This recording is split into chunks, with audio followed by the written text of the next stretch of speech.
Hello everyone, good morning. इस section के अंदर हम डिस्कस करेंगे करंट अफेयर्स जो कि घटना सार के अंदर दिए हुए हैं और यूपी स्पेशल जो करंट अफेयर्स हैं उसको हम देखेंगे घटना सार से। तो जो पहली न्यूज है ये उत्तर प्रदेश डिजिटल मीडिया नीति 2024। तो उत्तर प्रदेश डिजिटल मीडिया नीति 2024। तो उत्तर प्रदेश के मुख्यमंत्री की अध्यक्षता में 23 अगस्त 2024 को हुई कैबिनेट की बैठक में उत्तर प्रदेश डिजिटल मीडिया नीति 2024 को मंजूरी दे दी गई। तो उत्तर प्रदेश डिजिटल मीडिया नीति को मंजूरी कब दी गई है? तो 23 अगस्त 2024 को। इस नीति में जहां सोशल मीडिया पर काम करने वाली एजेंसी व फर्म के लिए विज्ञापन की व्यवस्था की गई है, वहीं अभद्र, आपत्तिजनक या राष्ट्र विरोधी पोस्ट डालने पर कानूनी कार्यवाही के प्रावधान भी दिए गए हैं। तो ये जो डिजिटल मीडिया नीति है, इस नीति में जहां सोशल मीडिया पर काम करने वाली एजेंसियां वो फर्म के लिए विज्ञापन की व्यवस्था की गई है, वहीं अभद्र, आपत्तिजनक या राष्ट्र विरोधी पोस्ट डालने पर कानूनी कार्यवाही का प्रावधान भी किया गया है। प्रदेश सरकार की जन कल्याणकारी लाभकारी योजनाओं और उपलब्धियों की जानकारी और उसके लाभ को लोगों तक डिजिटल व सोशल मीडिया के माध्यम से पहुंचाने के लिए नीति बनाई गई है। तो प्रदेश सरकार की जन कल्याणकारी लाभकारी योजनाओं और उपलब्धियों की जानकारी और उसके लाभ को लोगों तक डिजिटल व सोशल मीडिया के माध्यम से पहुंचाने के लिए यह नीति बनाई गई है। इसके तहत एक्स जो कि ट्विटर था, फेसबुक, इंस्टाग्राम और यूट्यूब पर प्रदेश सरकार की योजनाओं और उपलब्धियों पर आधारित कंटेंट, वीडियो, ट्वीट, पोस्ट व रील को प्रदर्शित किए जाने के लिए इनसे संबंधित एजेंसियां व फर्म को विज्ञापन देकर प्रोत्साहित किया जाएगा। इससे बड़ी संख्या में रोजगार का सृजन होगा। इस नीति के तहत सूचीबद्ध होने के लिए एक्स, फेसबुक, इंस्टाग्राम और यूट्यूब में से प्रत्येक सब्सक्राइबर व फॉलोअर के आधार पर 4 श्रेणियों में बांटा गया है। एक्स, फेसबुक व इंस्टाग्राम के अकाउंट होल्डर, संचालक, इन्फ्लुएंसर को भुगतान के लिए श्रेणीवार अधिकतम सीमा क्रमशः 5 लाख, 4 लाख व 3-3 लाख रुपए प्रति माह निर्धारित की गई है। तो एक्स, फेसबुक और इंस्टाग्राम के अकाउंट होल्डर, संचालक, इन्फ्लुएंसर को भुगतान के लिए श्रेणीवार अधिकतम सीमा क्रमशः 5 लाख, 4 लाख, 3-3 लाख रुपए प्रति माह की गई है। यूट्यूब पर वीडियो, शॉर्ट्स, पॉडकास्ट भुगतान के लिए श्रेणीवार अधिकतम सीमा क्रमशः 8 लाख, 7 लाख, 6 लाख और 4 लाख प्रति माह निर्धारित की गई है। अभी सोशल मीडिया पर आपत्तिजनक पोस्ट डालने पर पुलिस द्वारा आईटी एक्ट की धारा 66E और 66F के तहत कार्यवाही की जाएगी। अब प्रदेश सरकार पहली बार ऐसे मामले पर नियंत्रण के लिए नीति ला रही है। तो आईटी एक्ट की धारा 66E और 66F के तहत, इसके तहत दोषी पाए जाने पर 3 साल से लेकर उम्र कैद, राष्ट्र विरोधी गतिविधियों में सजा का प्रावधान किया गया है। इसके अलावा अभद्र और अश्लील सामग्री पोस्ट करने पर आपराधिक मानहानि के मुकदमे का सामना भी करना पड़ सकता है। प्रदेश के 5 शहरों को आईटी सिटी बनने का प्रस्ताव।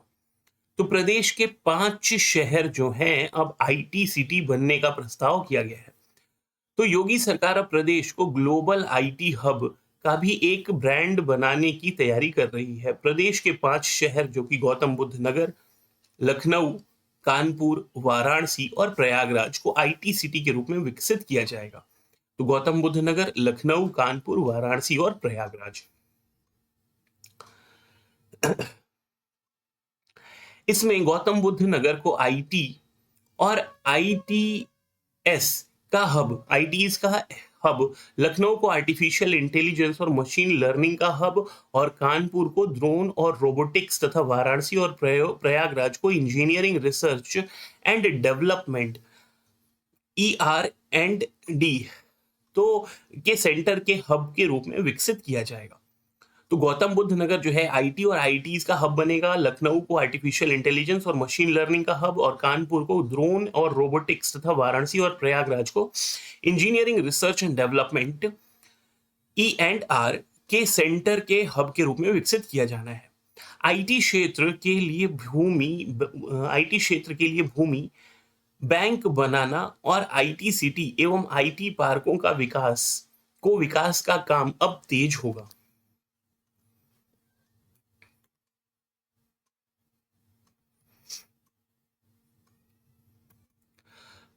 प्रदेश सरकार राज्य को आईटी हब के ब्रांड के रूप में विकसित करने के लिए शीघ्र ही एक राज्य स्तरीय आईटी सलाहकार समिति का गठन करेगी।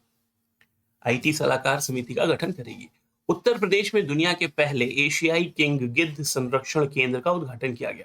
तो उत्तर प्रदेश में दुनिया के पहले एशियाई किंग गिद्ध संरक्षण केंद्र का उद्घाटन किया गया। उत्तर प्रदेश के मुख्यमंत्री ने 6 सितंबर 2024 को गोरखपुर वन प्रभाग के कैंपियरगंज रेंज के महाराजगंज जिले में स्थित भारी वैसी में स्थापित दुनिया के पहले एशियाई जटायु राजगिद्ध रेड हेडेड वल्चर संरक्षण एवं प्रजनन केंद्र JCBC का उद्घाटन किया है। यह प्रदेश के महाराजगंज जिले में 1.5 हेक्टेयर क्षेत्र में फैला हुआ है। तो ये महाराजगंज जिले के 1.5 हेक्टेयर क्षेत्र में फैला हुआ है। यहाँ पर गिद्धों के लिए विभिन्न पिंजरे बनाए गए हैं, जिसे एशियाई किंग गिद्धों की एक स्थायी आबादी बनाए रखने के लिए डिजाइन किया गया है। इस प्रजाति के गिद्ध वन्य जीव संरक्षण अधिनियम के तहत संरक्षित हैं और प्रकृति के संरक्षण के लिए IUCN रेड लिस्ट द्वारा 2001 में गंभीर रूप से संकटग्रस्त के रूप में सूचीबद्ध है।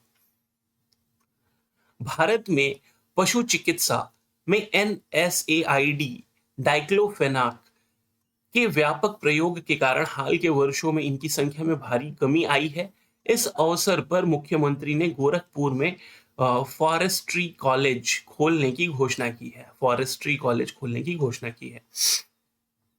मुख्यमंत्री युवा उद्यम विकास अभियान योजना।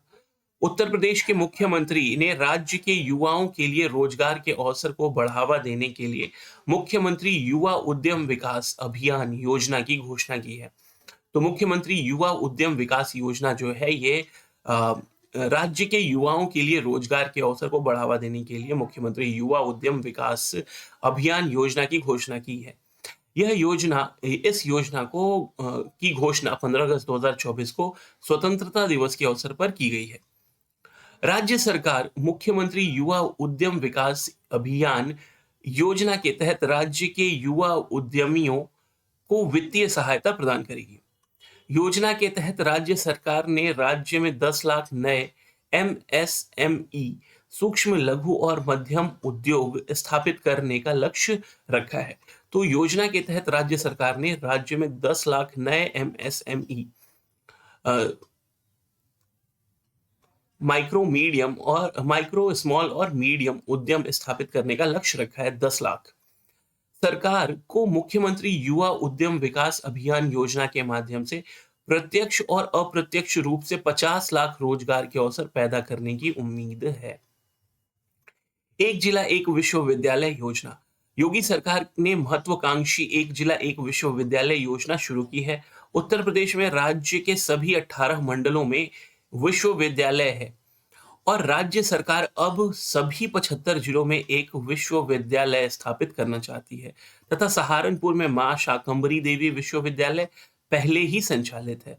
इसके साथ ही मुरादाबाद में गुरु जंभेश्वर विश्वविद्यालय, देवी पाटन मंडल में मां पाटेश्वरी विद्यालय, मिर्जापुर में मां विंध्यवासिनी विश्वविद्यालय और कुशीनगर में महात्मा बुद्ध कृषि एवं प्रौद्योगिकी विश्वविद्यालय की स्थापना पर काम चल रहा है।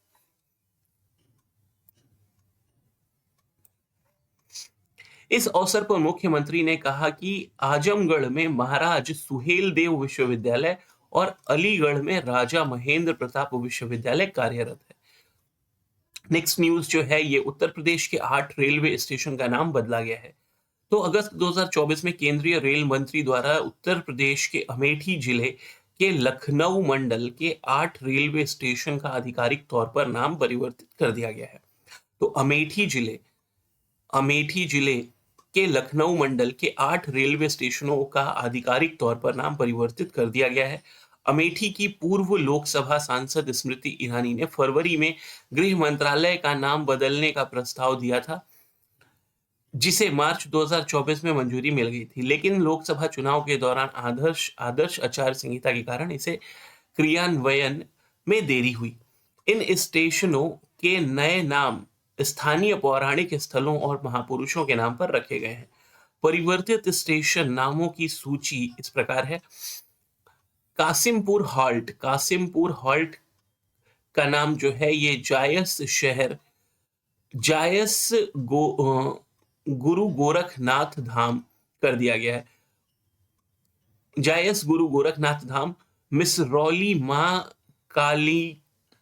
कालीकन धाम, बानी स्वामी परमहंस, निहालगढ़ महाराजा बिजली पासी, अकबरगंज मां और होरवा भवानी धाम, वजीरगंज हॉल्ट, अमर शहीद भाले सुल्तान, फुर्सतगंज तपेश्वर नाथ धाम, ये नाम रखे गए हैं। तो कासिमपुर हॉल्ट जायस शहर, जायस गोरखपुर नाथ धाम, गुरु गोरखनाथ धाम, मिसरौली मां कालीकन धाम, बानी स्वामी परमहंस, निहालगढ़ महाराजा बिजली पासी, अकबरगंज का नाम मां अहोरवा भवानी धाम कर दिया गया है। वजीरगंज हॉल्ट का नाम अमर शहीद भाले सुल्तान और फुर्सतगंज का नाम तापेश्वर नाथ धाम किया गया है।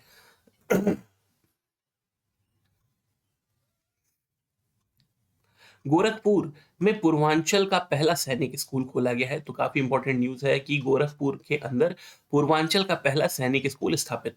तो उपराष्ट्रपति जगदीप धनखड़ ने 7 सितंबर 2024 को गोरखपुर में खाद कारखाना परिसर में बने पूर्वांचल के पहले सैनिक स्कूल का लोकार्पण किया। सैनिक स्कूल के प्रथम चरण में कक्षा 6 और 9 में 84 विद्यार्थियों को प्रवेश दिया गया है। इसमें 40 छात्राएं और 128 छात्र हैं। इस विद्यालय में कक्षा 6 से 12 तक बालक बालिकाओं को आवासीय व्यवस्था के तहत शिक्षा प्रदान की जाएगी। प्रवेश परीक्षा के जरिए कक्षा 6 और 9 में प्रवेश लेने के बाद 1 जुलाई से पढ़ाई शुरू हो चुकी है। स्कूल में 20 क्लासरूम है, 4 लैब्स, छात्रावास, dining hall, multipurpose hall, conference hall, 1014 seated auditorium, योग centre, indoor shooting range, indoor swimming pool और CSD कैंटीन की सुविधा है इसके अंदर। इस स्कूल में छात्र छात्राओं को 4 सदनों में हॉस्टल में रखा गया है। इन सदनों का नामकरण शहीद भगत सिंह, शहीद पंडित राम प्रसाद बिस्मिल, शहीद बंधु सिंह और रानी लक्ष्मीबाई के नाम पर किया गया है। परिसर में खेल गतिविधियों के लिए basketball, volleyball, football, tennis, badminton court बनाए गए हैं। अगली जो न्यूज है ये कानपुर में हैलट में प्रवेश का पहला स्किन बैंक। तो इंपॉर्टेंट न्यूज है कि कानपुर के हैलट में प्रदेश का पहला स्किन बैंक खोला गया है। तो कानपुर के हैलट अस्पताल के निर्माणाधीन बर्न वार्ड में स्किन बैंक खोलने की प्रक्रिया शुरू की गई है। देहदानियों के शरीर की त्वचा यहां सुरक्षित की जा सकेगी। यह प्रदेश का पहला स्किन बैंक होगा। पार्थिव शरीर से निकली त्वचा बर्न रोगियों के जख्म के लिए अच्छे ड्रेसिंग मटेरियल का काम करती है, जिसे जख्म जल्दी भरते हैं। युग दधीची देहदान संस्थान, तो युग दधीची देहदान संस्थान ने त्वचा दान के लिए भी अभियान शुरू किया है।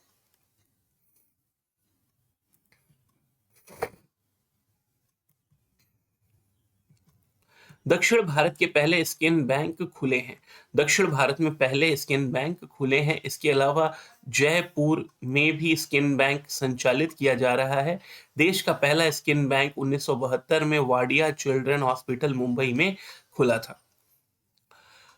नेक्स्ट न्यूज़ जो है ये प्रदेश में स्टेट कैपिटल रीजन एससीआर का के गठन का निर्णय किया गया है। तो प्रदेश में स्टेट कैपिटल रीजन एनसीआर के तर्ज पर एससीआर के गठन का निर्णय किया गया है। तो उत्तर प्रदेश की राजधानी लखनऊ और उसके आसपास के क्षेत्र में जनसंख्या के बढ़ते हुए दबाव के चलते इन क्षेत्रों में सुनियोजित विकास को बढ़ावा देने के लिए केंद्रीय राजधानी दिल्ली के एनसीआर नेशनल कैपिटल रीजन के तर्ज पर स्टेट कैपिटल रीजन एससीआर के गठन का निर्णय प्रदेश सरकार ने लिया है। राज्य की राजधानी लखनऊ के अतिरिक्त सीमावर्ती 5 अन्य जिले हरदोई, सीतापुर, उन्नाव, रायबरेली व बाराबंकी, तो टोटल 6 हो जाएंगे एससीआर के अंदर। लखनऊ, हरदोई, सीतापुर, उन्नाव, रायबरेली, बाराबंकी इसमें शामिल किए गए हैं तथा इसे यूपीएससीआर Uttar Pradesh state capital reason नाम दिया गया है। इसमें लखनऊ के 2528 वर्ग किलोमीटर क्षेत्र के अतिरिक्त हरदोई के सीमावर्ती 5985 वर्ग किलोमीटर, सीतापुर का 5743 वर्ग किलोमीटर, उन्नाव का 4558 वर्ग किलोमीटर, रायबरेली का 4609 वर्ग किलोमीटर तथा बाराबंकी का 4402 वर्ग किलोमीटर क्षेत्र को शामिल किया गया है। तो टोटल जो क्षेत्र है ये यूपीएससीआर का ये 27,826 वर्ग किलोमीटर है। 27,826 वर्ग किलोमीटर है। सबसे ज्यादा जो है ये हरदोई का रीजन आ रहा है 5985 किलोमीटर स्क्वायर, और सबसे कम जो है ये लखनऊ का है 2528 वर्ग किलोमीटर। इसके लिए स्वीकृत अध्यादेश में उत्तर प्रदेश राज्य राजधानी क्षेत्र विकास प्राधिकरण UP state capital region development authority UPSCRDA के गठन का प्रावधान किया गया है। मुख्यमंत्री जिसके अध्यक्ष होंगे, तो इसका अध्यक्ष कौन है, तो मुख्यमंत्री जो है ये अध्यक्ष होंगे तथा प्रदेश के मुख्य सचिव इसके वाइस चेयरमैन होंगे। प्राधिकरण का मुख्यालय लखनऊ में होगा। नेक्स्ट जो न्यूज है ये मेरठ में राज्य की पहली एकीकृत हरित शहरी सड़क, तो मेरठ के अंदर खोली जा रही है राज्य की पहली एकीकृत हरित शहरी सड़क। 24 अगस्त 2024 को उत्तर प्रदेश सरकार द्वारा दी गई जानकारी के अनुसार मुख्यमंत्री हरित सड़क अवसंरचना विकास योजना सीएम ग्रिड्स के तहत राज्य की पहली एकीकृत हरित शहरी सड़क मेरठ में निर्मित की जाएगी। यह हरित सड़क परियोजना लगभग 2.15 किलोमीटर से अधिक लंबी होगी। जून 2026 तक इस परियोजना के पूर्ण होने की उम्मीद है। इस परियोजना की अनुमानित लागत 40 करोड़ रुपए है। तो इस योजना की जो अनुमानित लागत है ये 40 करोड़ रुपए है। सीएम ग्रिड्स को 10 मीटर से 45 मीटर की चौड़ाई वाले सड़क खड्डों पर लागू किया जाएगा। तो सीएम ग्रिड्स को 10 मीटर से 45 मीटर की चौड़ाई वाले सड़क खड्डों पर लागू किया जाएगा। नेक्स्ट जो न्यूज है ये नोएडा आईएसओ प्रमाणन प्राप्त करने वाला राज्य का पहला कमिश्नरेट, तो नोएडा आईएसओ प्रमाणन प्राप्त करने वाला राज्य का पहला कमिश्नरेट है। 9 अगस्त 2024 को गौतम बुद्ध नगर नोएडा कमिश्नरेट को आधिकारिक तौर पर आईएसओ 9001-2015 गुणवत्ता प्रबंधन प्रणाली प्रमाणन से सम्मानित किया गया। गौतम बुद्ध नगर कमिश्नरेट यह प्रमाणन प्राप्त करने वाला राज्य का पहला कमिश्नरेट बन गया। यह उपलब्धि अंतर्राष्ट्रीय मानकों का पालन करते हुए असाधारण पुलिस सेवाएं देने के लिए कमिश्नरेट की प्रतिबद्धता को दर्शाता है। तो यह उपलब्धि अंतर्राष्ट्रीय मानकों का पालन करते हुए असाधारण पुलिस सेवाएं देने के लिए कमिश्नरेट की प्रतिबद्धता को दर्शाता है। रॉयल इम्पैक्ट सर्टिफिकेशन लिमिटेड द्वारा प्रदान किया गया यह सम्मान कमिश्नरेट की विश्वस्तरीय सेवाओं, कुशल समस्या समाधान प्रणालियों और मजबूत प्रशासनिक प्रथाओं को मान्यता देता है। प्रमाणन प्रक्रिया में प्रमाणन निकाय द्वारा कमिश्नरेट की सेवाओं का व्यापक मूल्यांकन शामिल था। तो रॉयल इम्पैक्ट सर्टिफिकेशन लिमिटेड जो है ये प्रमाणन देता है और इससे ये पता चलता है कि कमिश्नरेट की विश्व स्तरीय सेवाएं कुशल समस्या समाधान प्रणालियों और मजबूत प्रशासनिक प्रथाओं को मान्यता देता है। प्रमाणन प्रक्रिया में प्रमाणन निकाय द्वारा कमिश्नरेट की सेवाओं का व्यापक मूल्यांकन शामिल है। अयोध्या आदर्श सौर शहर घोषित किया गया है। तो काफी ज्यादा इंपॉर्टेंट है कि आदर्श सौर शहर कौन घोषित हुआ है, तो अयोध्या। तो जुलाई 2024 में उत्तर प्रदेश के आध्यात्मिक अयोध्या ने सौर ऊर्जा संयंत्र के माध्यम से 40 मेगावाट विद्युत उत्पादन क्षमता हासिल की है, जिसके कारण अयोध्या को उत्तर प्रदेश सौर ऊर्जा नीति 2022 के अंतर्गत आदर्श सौर शहर का प्रतिष्ठित पदनाम प्राप्त हुआ है। सौर शहर को ऐसे शहर के रूप में परिभाषित किया गया है जहां नवीकरणीय ऊर्जा संयंत्र पारंपरिक ऊर्जा के अनुमानित कुल मांग को कम से कम 10% तक कम कर सकते हैं। तो सौर शहर को ऐसे शहर के रूप में परिभाषित किया गया है जहां नवीकरणीय ऊर्जा संयंत्र पारंपरिक ऊर्जा की अनुमानित कुल मांग को कम से कम 10% तक कम कर सकते हैं। ध्यातव्य है कि अयोध्या शहर की अनुमानित बिजली की मांग 198 मेगावाट है। यह संयंत्र राष्ट्रीय ताप विद्युत निगम ग्रीन एनर्जी लिमिटेड द्वारा माझा, रामपुर, हलवारा और माझा सराय रासी गांव में सरयू नदी के पास स्थापित किया गया है। नेक्स्ट जो न्यूज़ है ये है वाराणसी में वैदिक 3D संग्रहालय। तो काफ़ी ज़्यादा इम्पोर्टेंट है कि वैदिक 3D संग्रहालय कहाँ स्थापित किया गया है, तो वाराणसी में। तो उत्तर प्रदेश सरकार नरेंद्र मोदी की संसदीय क्षेत्र वाराणसी में संपूर्णानंद संस्कृत विश्वविद्यालय के मुख्य भवन में वैदिक 3D संग्रहालय का निर्माण कराने का निर्णय लिया है। यह अत्याधुनिक संग्रहालय भारतीय ज्योतिष, खगोल विज्ञान और वैदिक साहित्य को समर्पित होगा। संग्रहालय वैदिक साहित्य के विकास को प्रदर्शित करेगा, जिसमें 16 संस्कार, 64 कलाएं और 18 विद्या स्थानों के साथ साथ भारतीय ऋषियों के योगदान को दर्शाया जाएगा और शास्त्रार्थ आध्यात्मिक प्रवचन की परंपरा को पुनर्जीवित करने के लिए एक मंच के रूप में काम करेगा। ऐतिहासिक सरस्वती भवन में संरक्षित दुर्लभ पांडुलिपियां, जिसमें रास पंचाध्यायी, श्रीमद् भगवद गीता और दुर्गा सप्तती शामिल हैं। तो ऐतिहासिक सरस्वती भवन में संरक्षित दुर्लभ पांडुलिपियां, जिसमें रास पंचाध्यायी, श्रीमद् भगवद गीता और दुर्गा सप्तशती शामिल है। नेक्स्ट जो न्यूज़ है ये है कि लखनऊ पुलिस लाइन को अंतर्राष्ट्रीय प्रमाणन। तो सोनभद्र पुलिस लाइन को अंतर्राष्ट्रीय प्रमाणन दिया गया है। तो सोनभद्र पुलिस लाइन अब पूर्वी उत्तर प्रदेश की पहली पुलिस लाइन बन गया है, जिसे अंतर्राष्ट्रीय मानकीकरण संगठन से अगस्त 2024 में ISO 9001-2015 प्रमाणन प्राप्त हुआ।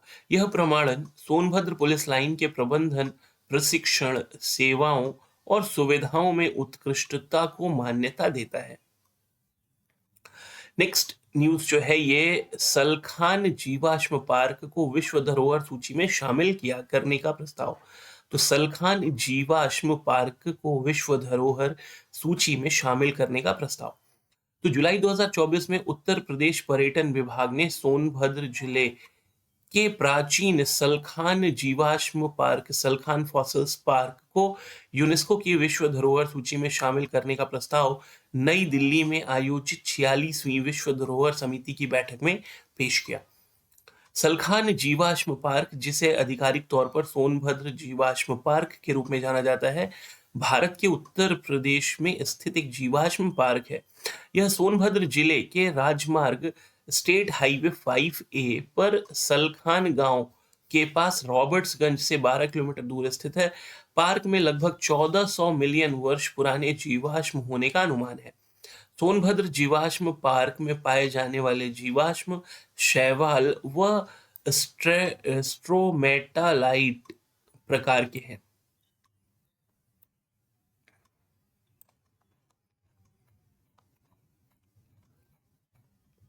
यह पार्क कैमूर वन्य जीव अभयारण्य से सटे कैमूर रेंज के लगभग 25 हेक्टेयर क्षेत्र में फैला हुआ है। 8 अगस्त 2002 को जीवाश्म पार्क के रूप में औपचारिक रूप से इसका उद्घाटन किया गया था। नेक्स्ट न्यूज जो है ये लखीमपुर खीरी में बायोप्लास्टिक पार्क, काफी ज्यादा इंपॉर्टेंट है कि लखीमपुर खीरी में बायोप्लास्टिक पार्क। तो जून 2024 में उत्तर प्रदेश सरकार ने प्लास्टिक प्रदूषण से निपटने हेतु लखीमपुर खीरी जिले में गोला गोकर्ण नाथ तहसील के कुंभी गांव में बायोप्लास्टिक पार्क की स्थापना की घोषणा की है। नेक्स्ट न्यूज है ट्रांसमिशन लाइन को जोड़ने के मामले में उत्तर प्रदेश शीर्ष राज्य। तो ट्रांसमिशन लाइनों को जोड़ने के मामले में उत्तर प्रदेश शीर्ष राज्य।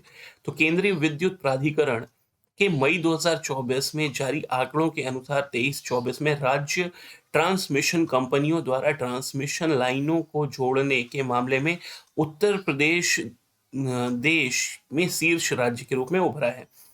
2022-23 में भी उत्तर प्रदेश उपयोगिताओं की सूची में शीर्ष पर था। 2023-24 में राज्य सरकार के स्वामित्व वाली Uttar Pradesh power transmission corporation limited यूपीपीटीसीएल ने 220 केवी या उससे अधिक के 1460 सीकेएम सर्किट किलोमीटर ट्रांसमिशन लाइन जोड़ी है। अगला जो न्यूज है, आरती को अमल क्लूनी महिला सशक्तिकरण पुरस्कार। तो आरती को अमल क्लूनी महिला सशक्तिकरण पुरस्कार। तो 22 मई 2024 को उत्तर प्रदेश के बहराइच जिले की 18 वर्षीय ई रिक्शा चालक आरती को लंदन में प्रिंस ट्रस्ट अवार्ड समारोह में अमल क्लूनी वुमेन्स एम्पावरमेंट अवार्ड से सम्मानित किया गया। उन्हें सरकार की पिंक ई रिक्शा पहल के तहत अपने कार्य के माध्यम से अन्य युवा लड़कियों को प्रेरित करने के लिए सम्मानित किया गया। पिंक ई रिक्शा पहल महिलाओं के लिए सुरक्षित परिवहन प्रदान करती है। यह पुरस्कार समारोह इंग्लैंड के लंदन में स्थित बकिंघम पैलेस में आयोजित किया गया था। आरती आत्मनिर्भर बनने के लिए राष्ट्रीय शहरी आजीविका मिशन के तहत शहर की सड़कों पर पिंक ई रिक्शा की चालक है। अमल क्लूनी महिला सशक्तिकरण पुरस्कार का नाम प्रसिद्ध अंग्रेज बैरिस्टर अमल क्लूनी के नाम पर रखा गया है। यह पुरस्कार British charity Prince Trust International King's Trust International द्वारा प्रायोजित है। यूपी का पहला इको फ्रेंडली रोमा क्लस्टर। यूपी का पहला है तो इंपॉर्टेंट हो गया। यूपी का पहला इको फ्रेंडली रोमा क्लस्टर तो 16 मई 2024 को वैज्ञानिक एवं औद्योगिक अनुसंधान परिषद CSIR के central institute of medicinal and aromatic plants CIMAP ने बाराबंकी के भागौली गांव में उत्तर प्रदेश का पहला सस्टेनेबल अरोमा क्लस्टर लॉन्च किया गया। CIMAP द्वारा 30 किसानों की भूमि पर पर्यावरण अनुकूल तरीके से सुगंधित पौधों की खेती कर सस्टेनेबल अरोमा क्लस्टर विकसित किया गया है। यह क्लस्टर कृषि में टिकाऊ प्रथाओं के उपयोग का एक उदाहरण स्थापित करेगा और देश को शून्य कार्बन उत्सर्जन लक्ष्यों प्राप्त करने में मदद करेगा।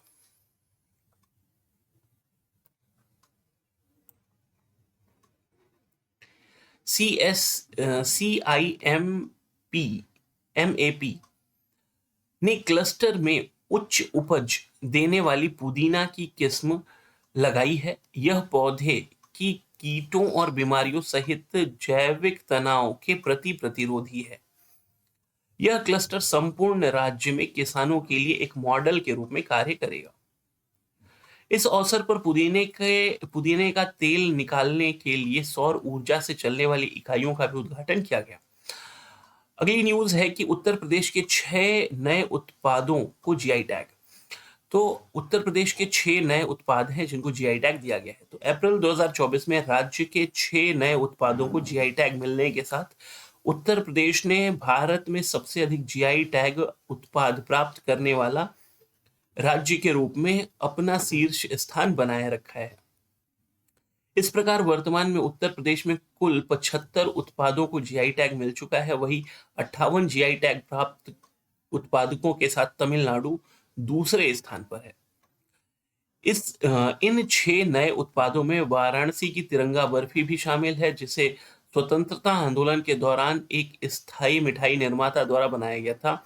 उस वक्त जब अंग्रेजी हुकूमत ने देश में तिरंगा लेकर चलने पर रोक लगा दिया था। जीआई टैग एक ऐसा नाम या चिन्ह है जो किसी विशिष्ट भौगोलिक स्थान या मूल से संबंधित है। इसकी अवधि 10 वर्षों के लिए होती है।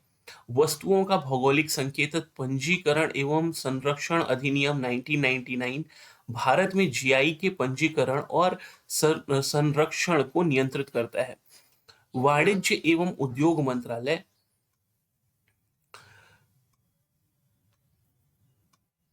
के उद्योग संवर्धन एवं आंतरिक व्यापार डीपीआईआईटी के एक प्रभाग भौगोलिक संकेतक रजिस्ट्री जीआई टैग प्रदान करता है। तो उत्तर प्रदेश के को प्राप्त 6 जीआई टैग जो है, ये तिरंगा बर्फी जो है वाराणसी का है, मेटल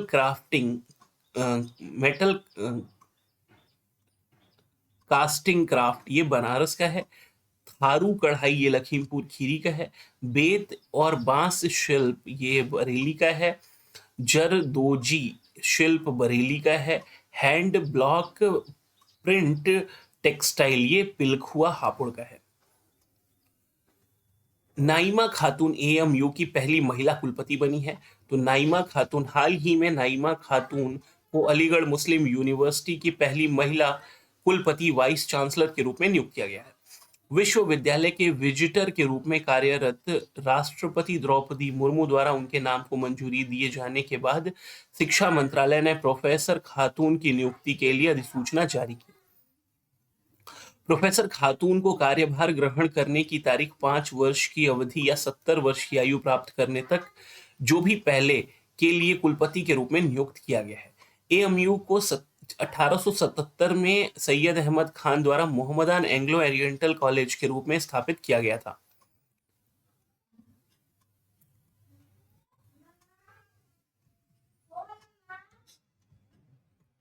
वाराणसी में 7वीं आईएसएआरसी समन्वय समिति की बैठक। वाराणसी में 7वीं आईएसएआरसी समन्वय समिति की बैठक 28 मार्च 2024 को वाराणसी में स्थित अंतर्राष्ट्रीय चावल अनुसंधान संस्थान आईआरआरआई, दक्षिण एशियाई क्षेत्रीय केंद्र आईएसएआरसी में 7वीं आईएसएआरसी समन्वय समिति की बैठक आयोजित की गई 28 मार्च को।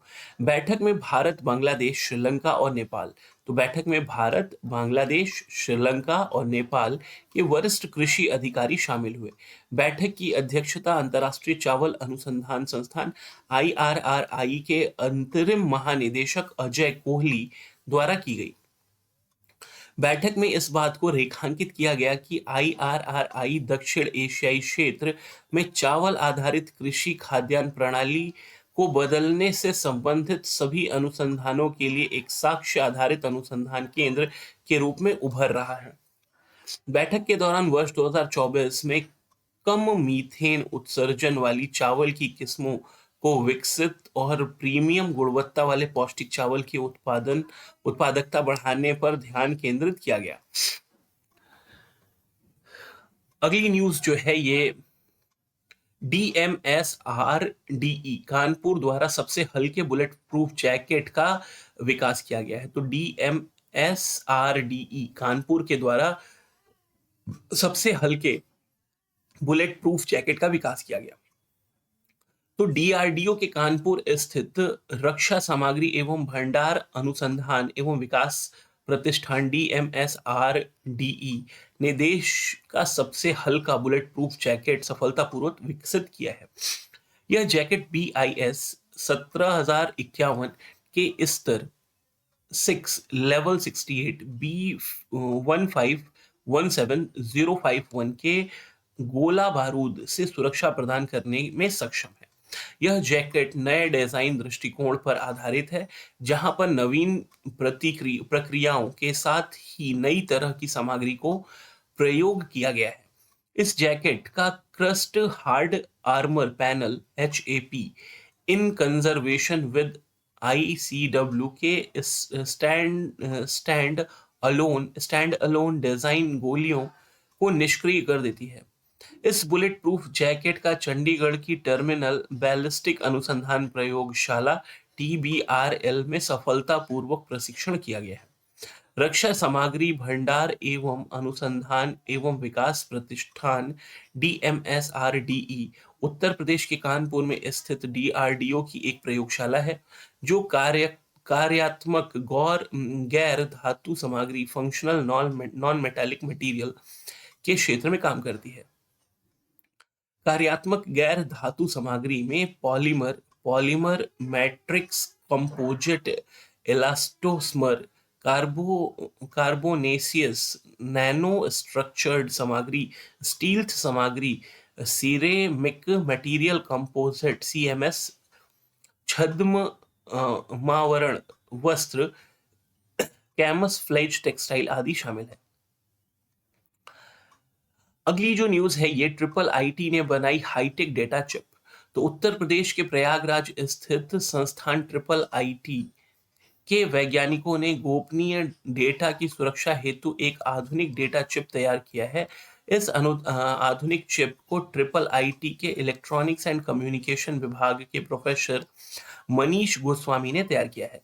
चिप का सफल परीक्षण किया जा चुका है। यह चिप सभी महत्वपूर्ण डेटा को सुरक्षा प्रदान करने में सक्षम है। चिप का उपयोग सभी इलेक्ट्रॉनिक यंत्र, मोबाइल फोन, कंप्यूटर, लैपटॉप आदि में किया जा सकता है।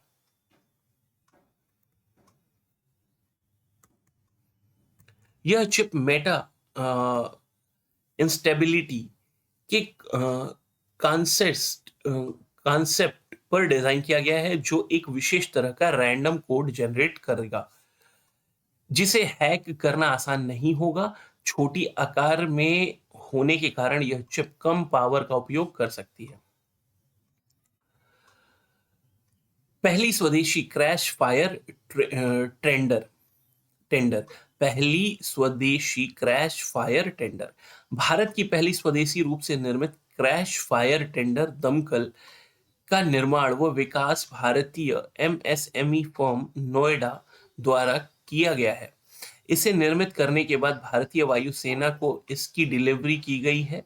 इसके निर्माण के लिए भारतीय वायुसेना ने नोएडा की MSME फर्म को 291 करोड़ रुपए का टेंडर दिया था।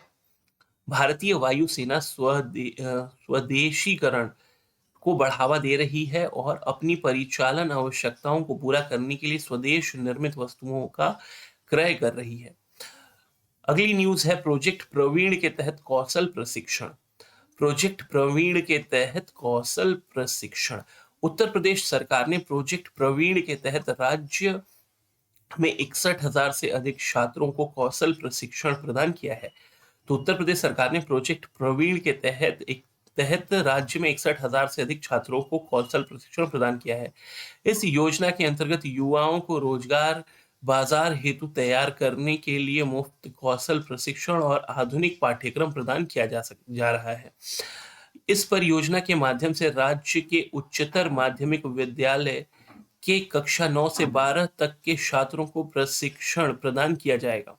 योजना के अंतर्गत छात्र अपने नियमित अध्ययन के साथ IT क्षेत्र, इलेक्ट्रॉनिक्स, सौंदर्य, स्वास्थ्य सेवा, परिधान और लेखांकन जैसे क्षेत्र में निःशुल्क प्रशिक्षण प्राप्त कर सकेंगे। प्रोजेक्ट प्रवीण माध्यमिक शिक्षा और उत्तर प्रदेश कौशल विकास मिशन के बीच एक समझौता ज्ञापन के तहत संचालित किया जा रहा है। परियोजना का उद्देश्य राज्य की शिक्षा प्रणाली और पाठ्यक्रम में सुधार करना है। परियोजना को वर्ष 2023 में पायलट प्रोजेक्ट के रूप में शुरू किया गया था।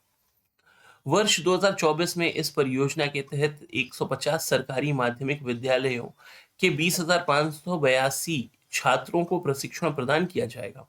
इसके अतिरिक्त 3450 कस्तूरबा गांधी बालिका विद्यालय कि छात्राओं को भी इस योजना से जोड़ा जाएगा। योजना के तहत प्रशिक्षण लेने वाले छात्रों को स्कूल में ही निजी प्रशिक्षण केंद्रों द्वारा प्रशिक्षण दिया जाएगा। अगली न्यूज़ है उत्तर प्रदेश में साइबर पुलिस स्टेशन। तो उत्तर प्रदेश सरकार के द्वारा 57 जिलों में साइबर पुलिस स्टेशन स्थापित करने की योजना की गई है, जिसमें प्रत्येक साइबर पुलिस स्टेशन में अधिकारियों और कर्मचारियों के लिए 25 पद होंगे। राज्य सरकार ने राष्ट्रीय और वैश्विक स्तर पर साइबर अपराध की बढ़ती घटनाओं को जवाब में राज्य में सभी 75 जिलों में साइबर पुलिस स्टेशन स्थापित करने का निर्णय लिया है, जबकि 18 मंडलों में साइबर स्टेशन पहले से ही शुरू हैं।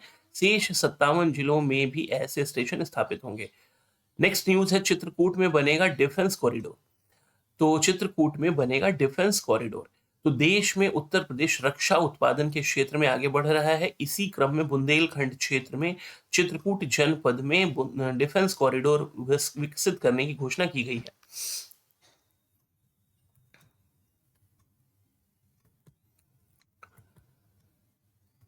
इस कॉरिडोर की स्थापना के लिए पर्यावरण, वन एवं जलवायु परिवर्तन मंत्रालय ने अपनी स्वीकृति प्रदान कर दी है। चित्रकूट जनपद के करवी के खुटरिया गांव के पास इस डिफेंस कॉरिडोर की स्थापना की जाएगी, जिसका कुल क्षेत्रफल 102 हेक्टेयर होगा। इस डिफेंस कॉरिडोर के तहत में सभी तरह के हथियार, टैंक, ड्रोन, हेलीकॉप्टर, विशेष बटन, रोबोटिक्स, मिसाइल और अन्य सैन्य उपकरण का निर्माण किया जाएगा। 102 हेक्टेयर क्षेत्र में विकसित इस डिफेंस कॉरिडोर में 33.6 हेक्टेयर ग्रीन बेल्ट 33.2% विकसित किया जाएगा।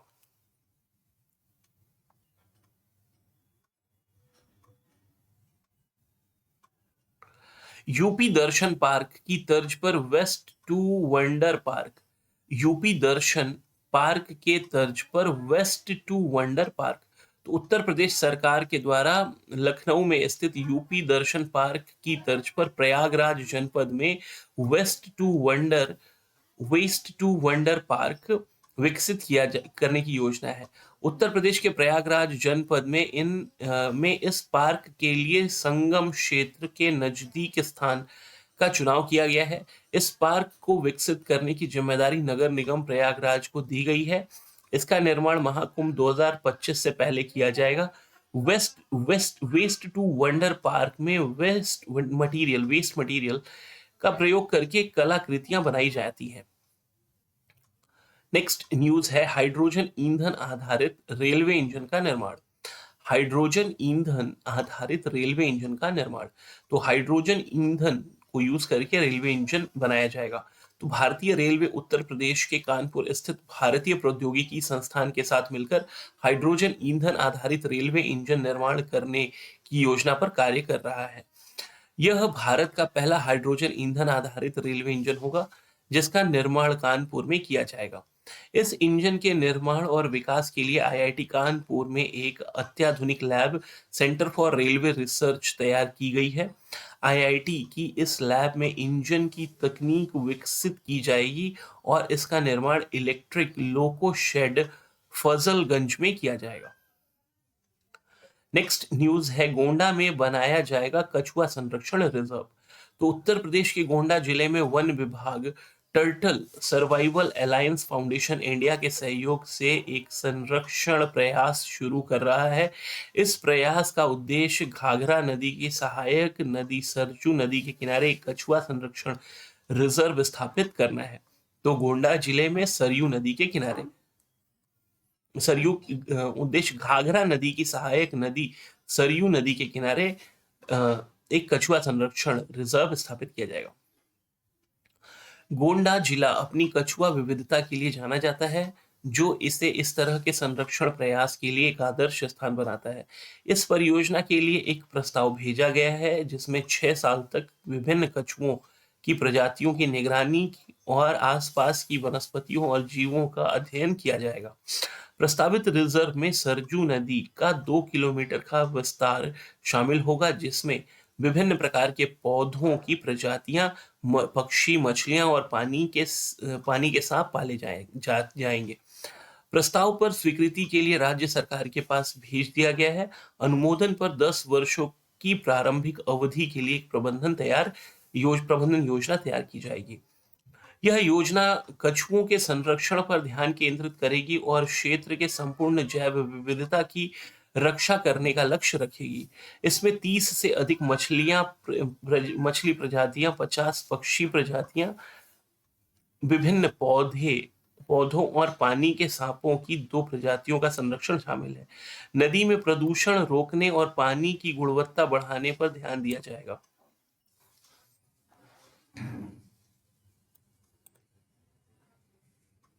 कानपुर में पहला गोला बारूद मिसाइल विनिर्माण परिसर। तो कानपुर में पहला गोला बारूद मिसाइल विनिर्माण परिसर का उद्घाटन किया गया। उत्तर प्रदेश के मुख्यमंत्री ने 26 फरवरी 2024 को कानपुर में प्रदेश का पहला गोला बारूद मिसाइल विनिर्माण परिसर का उद्घाटन किया। कानपुर में स्थापित की जाने वाली इस सुविधा का निर्माण अडानी डिफेंस और एरोस्पेस द्वारा किया जा रहा है।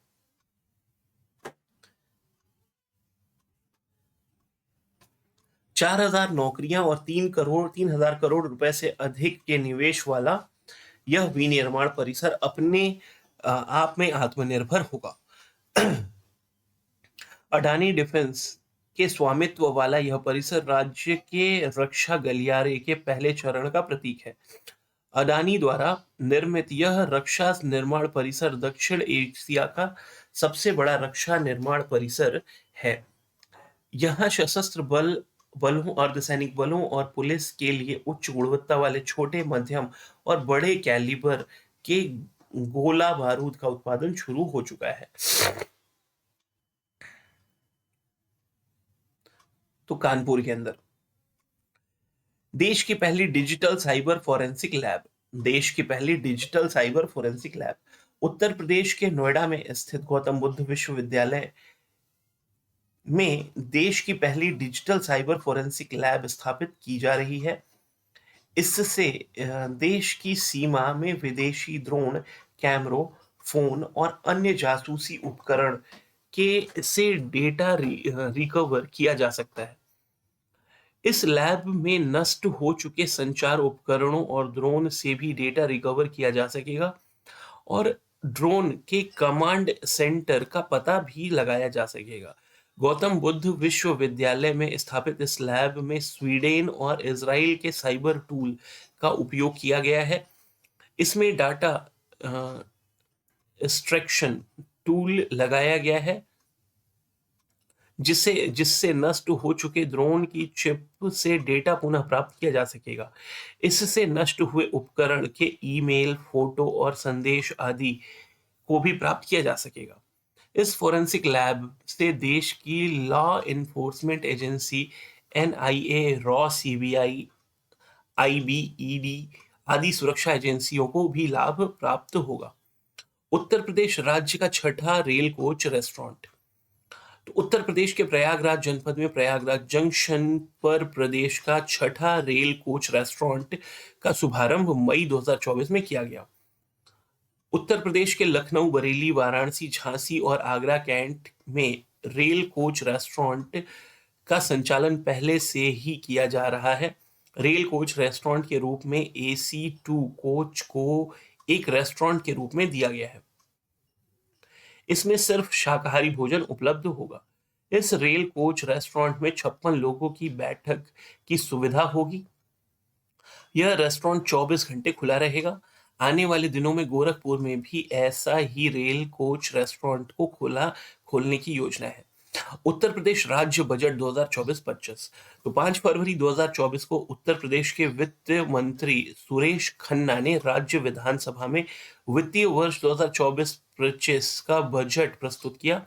वित्तीय बजट 2024-25 बजट के मुख्य बिंदु। तो प्रस्तुत बजट का आकार 7,36,437 करोड़ 71 लाख रुपए। तो 7,36,437.71 करोड़ रुपए जो है ये बजट है। 7,36,437.71 करोड़।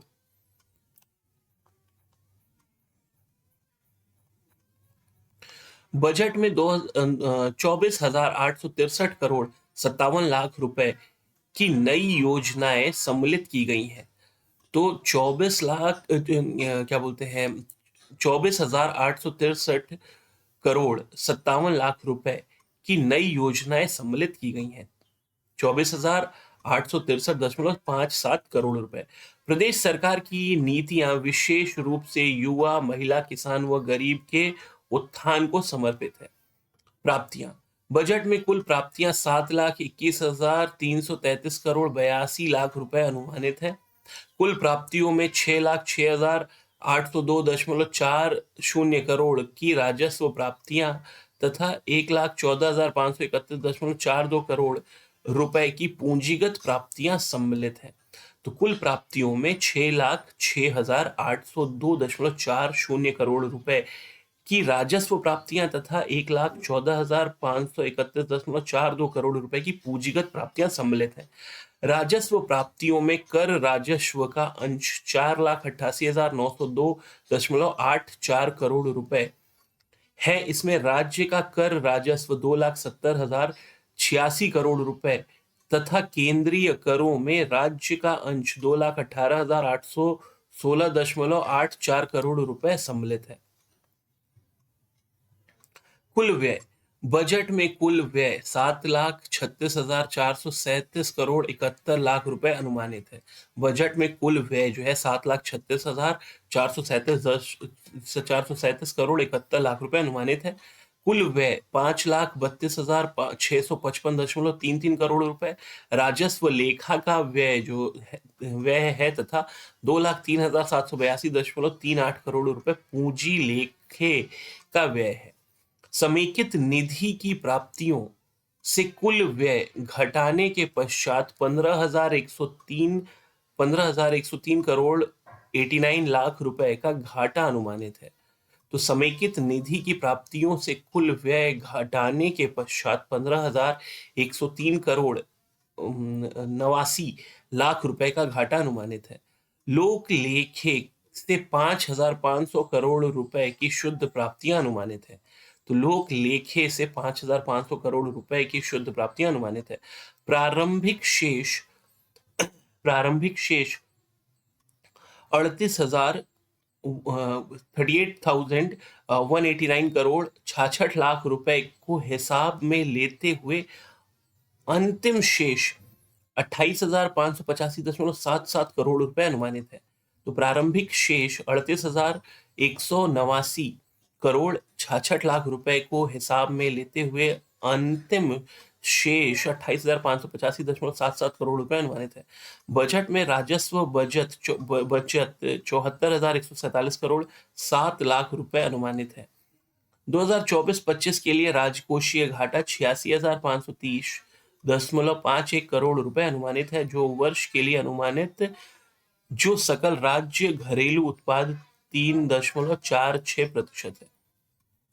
विभिन्न क्षेत्रों को बजट में धन आवंटन, तो शिक्षा के लिए 76,035 करोड़, ऊर्जा के लिए 57,071 करोड़, पुलिस के लिए 39,516 करोड़, लोक निर्माण के लिए 34,858 करोड़, स्वास्थ्य और परिवार कल्याण के लिए 27,086 करोड़, नगर विकास के लिए 25,698 करोड़, ग्रामीण विकास के लिए 25,409 करोड़, नमामि गंगे व ग्रामीण जलापूर्ति के लिए 25,710 करोड़, पंचायती राज के लिए 21,197 करोड़, भारी एवं मध्यम आयोग के लिए 21,054 करोड़। कल्याणकारी का योजनाओं पर धन आवंटन, सर्व शिक्षा अभियान पर 21,310 करोड़, विधवा व वृद्धा पेंशन के लिए 12,620 करोड़, जल जीवन मिशन के लिए 22,000 करोड़, मनरेगा के लिए 5,060 करोड़, राष्ट्रीय ग्रामीण आजीविका मिशन के लिए 36,095 करोड़, पीएम ग्राम सड़क योजना के लिए 3,668 करोड़, पीएम आवास योजना के लिए 6,389 करोड़, स्वच्छ भारत मिशन के लिए 7,575 करोड़।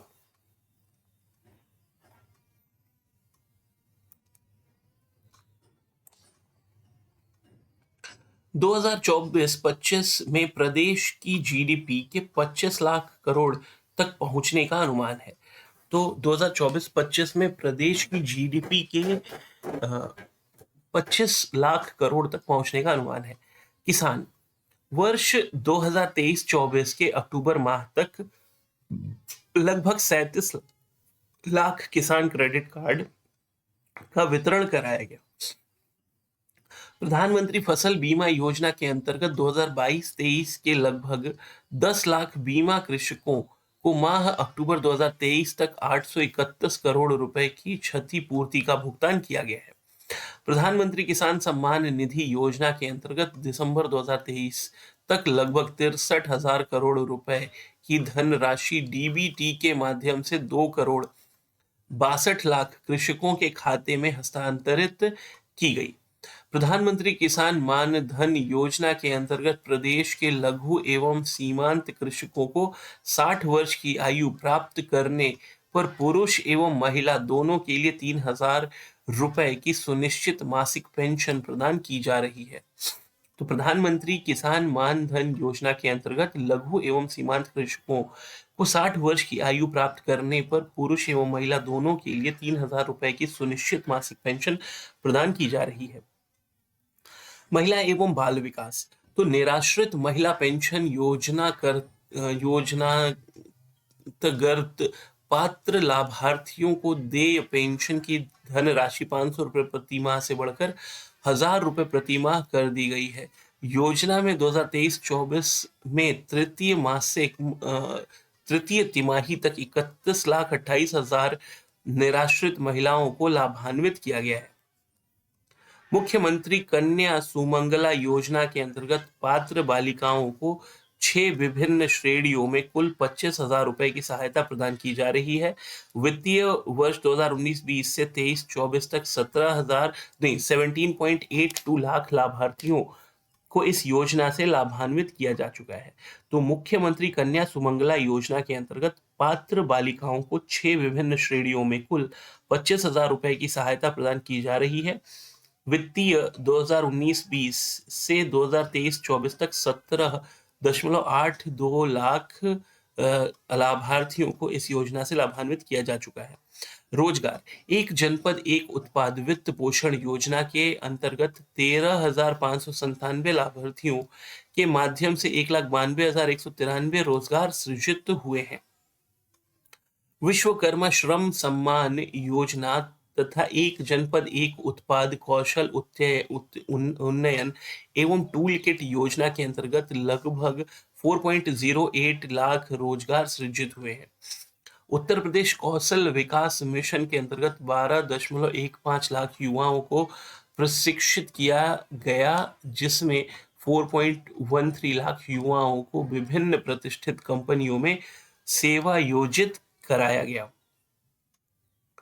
महात्मा गांधी नरेगा योजना अंतर्गत वित्तीय वर्ष 2023-24 में 28 करोड़ 68 लाख मानव दिवस सृजित कराते हुए 75,24,000 श्रमिकों को रोजगार प्रदान किया गया तथा वित्तीय वर्ष 2024-25 में 33 करोड़ मानव दिवस को सृजित किया जाने का लक्ष्य है। श्रमिक कल्याण भारत सरकार द्वारा निर्मित ई श्रम पोर्टल पर उत्तर प्रदेश के लगभग 8.32 करोड़ कामगारों का पंजीकरण हुआ है, जो देश में सर्वाधिक है। निर्माण कामगार मृत्यु विकलांगता सहायता एवं अक्षमता पेंशन योजना का तथा निर्माण कामगार अंत्येष्टि सहायता योजना को एकीकृत करते हुए नई योजना निर्माण कामगार मृत्यु व दिव्यांग सहायता योजना कर दिया गया। वित्तीय समावेश प्रधानमंत्री जनधन योजना के अंतर्गत प्रदेश में 9 करोड़ खातों के साथ उत्तर प्रदेश देश में प्रथम स्थान पर है।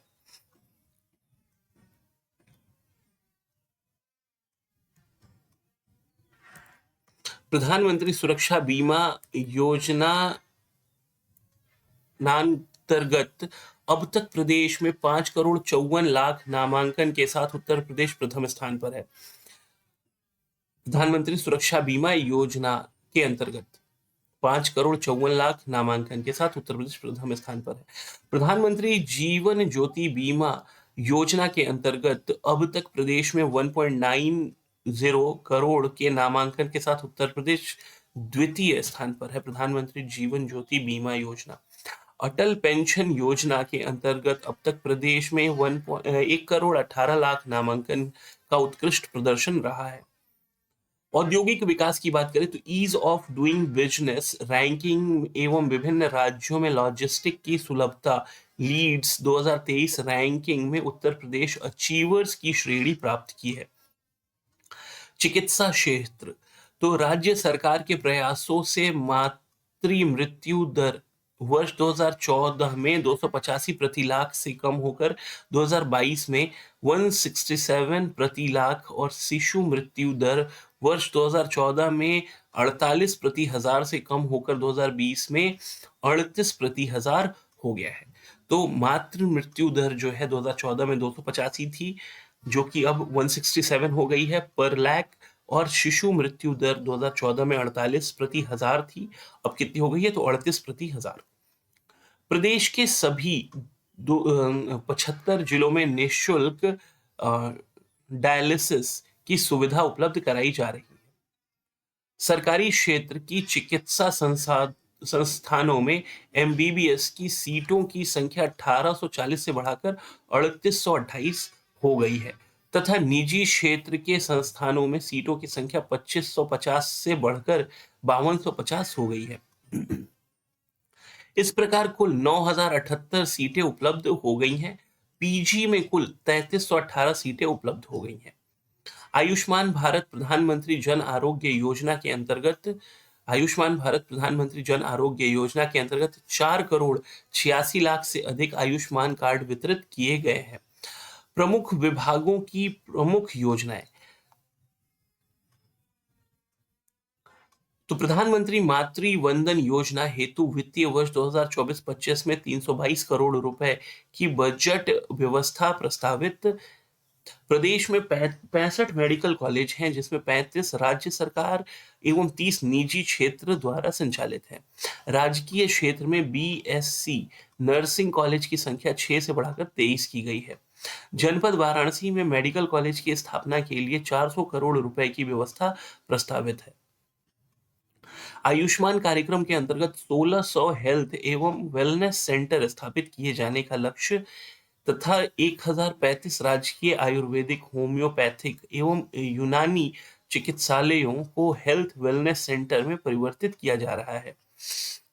तो आयुष्मान कार्यक्रम के अंतर्गत 1600 हेल्थ एवं वेलनेस सेंटर स्थापित किए जाने का लक्ष्य है तथा 1035 राजकीय आयुर्वेदिक, होम्योपैथिक एवं यूनानी चिकित्सालयों को हेल्थ वेलनेस सेंटर में परिवर्तित किया जा रहा है।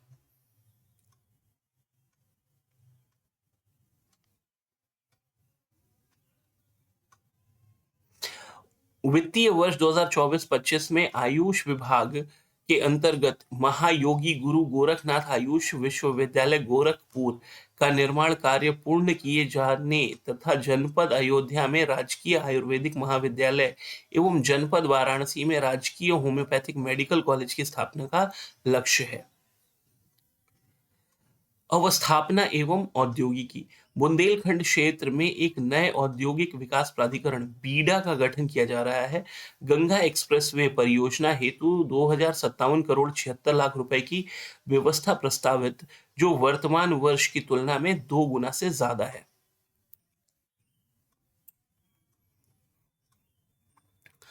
आगरा लखनऊ एक्सप्रेसवे, तो आगरा लखनऊ एक्सप्रेसवे पूर्वांचल एक्सप्रेसवे को जोड़ने हेतु नए लिंक एक्सप्रेस वे के निर्माण हेतु 500 करोड़ रुपए की व्यवस्था प्रस्तावित है। अटल इंडस्ट्रियल इंफ्रास्ट्रक्चर मिशन हेतु 400 करोड़ रुपए की व्यवस्था प्रस्तावित, जो वर्तमान वर्ष के सापेक्ष 33% अधिक है। सिंचाई एवं जल संसाधन विकास, सरकार द्वारा 31 सिंचाई परियोजना पूर्ण, जिसमें 22,75,000 हेक्टेयर से अधिक सिंचन क्षमता सृजित, जिससे 46,69,000 कृषक लाभान्वित है। विभिन्न जनपदों में 6600 राजकीय नलकूप के आधुनिकीकरण तथा डार्क जोन में स्थित 569 असफल राजकीय नलकूपों का पुनर्निर्माण कार्य प्रगति पर है। तो विभिन्न जनपद में 6600 राजकीय नलकूपों के आधुनिकीकरण तथा डार्क जोन में स्थित 569 असफल राजकीय नलकूपों का पुनर्निर्माण किया जाएगा। नागरिक उड्डयन गत वित्तीय वर्ष की तुलना में चालू वित्तीय वर्ष में हवाई यात्रा करने वालों की संख्या में 19.2% की बढ़ोतरी हुई है। हवाई कनेक्टिविटी के लिए चयनित एयरपोर्ट यथा अलीगढ़, आजमगढ़, मुरादाबाद, श्रावस्ती तथा चित्रकूट विकसित। म्योरपुर, सोनभद्र व सरसावा, सहारनपुर के एयरपोर्ट का विकास कार्य गतिमान है। अयोध्या में महर्षि वाल्मीकि अंतर्राष्ट्रीय हवाई अड्डा अयोध्या धाम का विकास कराया गया है। अयोध्या में एयरपोर्ट की स्थापना व विस्तार हेतु 150 करोड़ रुपए की व्यवस्था प्रस्तावित है।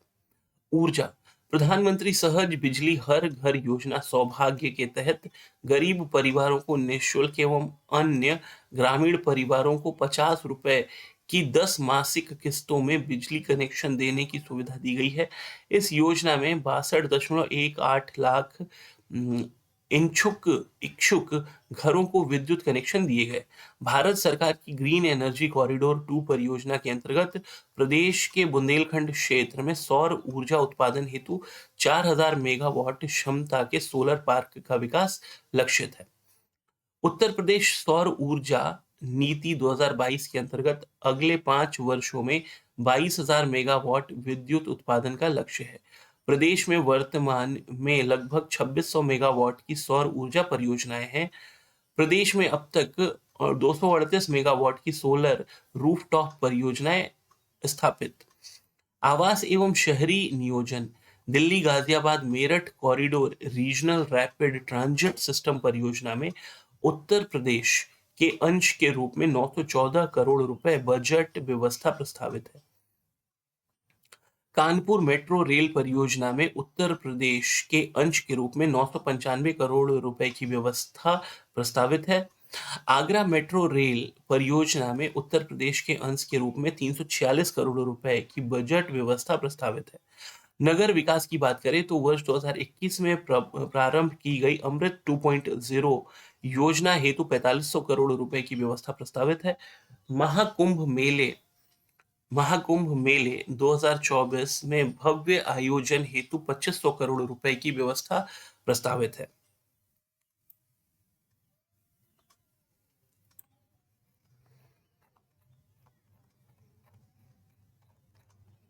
मुख्यमंत्री green road infrastructure development scheme urban के अंतर्गत 800 करोड़ रुपए प्रस्तावित, जो वर्तमान वर्ष के सापेक्ष 60% ज्यादा है।